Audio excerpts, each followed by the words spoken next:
గ్రామానికి సంబంధించిన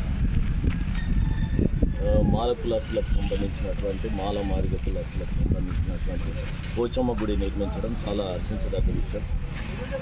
నిజంగా పోచమ్మ గుడి, మైసమ్మ గుడి, ఎల్లమ్మ గుడి ఇలాంటి గుళ్ళు ఊరు నడిపడిలో అయితే పెద్దలు చెప్తారు ఏంటంటే, ఏదన్నా పని మీద బయటకు వెళ్ళే ముందు మనకున్నటువంటి గ్రామ దేవతలకు దండం పెట్టుకొని పోయినట్టయితే ఆ పని సకాలంలో సక్రమంగా జరుగుతుందని చెప్పేసి మన పెద్దలు చెప్తుంటారు. కాబట్టి నిజంగా ఈ మన గ్రామం లోపల కూడా ఇలాంటి గుళ్ళు ఉండాలి. పోచమ్మ గుడి కానీ, మైసమ్మ గుడి కానీ, ఎల్లమ్మ గుడి కానీ.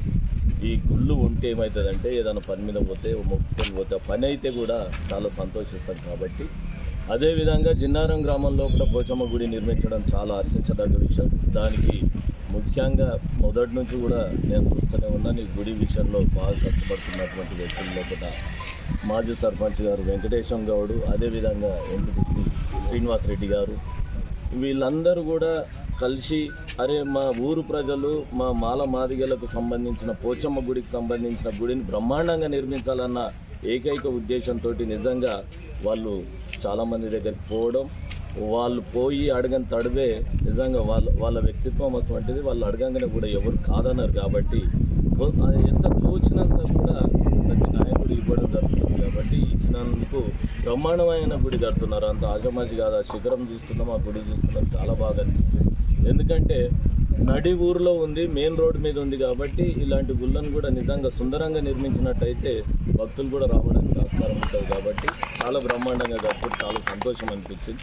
ముఖ్యంగా ముందుకైనటువంటి వెంకటేశం గౌడు, శ్రీనివాస్ రెడ్డి గారు, మా జిన్నారం రాజేష్ గారు, నాతో పాటు వచ్చినటువంటి శ్రీనివాస్ యాదవ్, వీరందరికీ కూడా మరొక్కసారి పేరు పేరున ధన్యవాదాలు తెలియజేస్తూ, మాతోటి అయినంత పూర్తి కొద్దిగా లేట్ అయింది. నా బిడ్డ పెళ్ళి ఉండకంలో కొద్దిగా లేట్ అయ్యింది. నేను మొన్ననే తిరుపతి పోయేటప్పుడు నాకు ఫోన్ చేసిండు మా వెంకటేశం గౌడ్ సార్, ఫోన్ చేసిండు. అదేవిధంగా నేను తిరుపతికి వెళ్ళి రాగానే శ్రీనాన్న కూడా ఫోన్ చేసిండు. అన్న నేను వస్తానని చెప్పిండే, 20 తారీఖు నాడు వస్తాను, 20 తారీఖు మార్నింగ్ వచ్చి మీకు ఇస్తానని చెప్పాను. 1,00,000 రూపాయలు చెక్ ఇచ్చాను. మీరు ఎవరైనా సరే బ్యాంకు ఓపెన్ కాగానే పోయేసరికి మీకు మీ అకౌంట్లో పడుతుంది. గుడి అకౌంట్లో వేసుకుంటారా, లేకపోతే ఎవరైనా ముందుకైన వాళ్ళ అకౌంట్లో వేసుకుంటారా, వేసుకోండి. అయినంత పూర్తికి సర్పంచ్ సాబ్ అన్నట్టు మన సాయశక్తులు ఇంకెవరన్నా ఉంటే గుడి విషయం ఇంకెవరన్నా ఉంటే కూడా వాళ్ళతో ఇప్పించే ప్రయత్నం చేస్తారని తెలియజేస్తాను.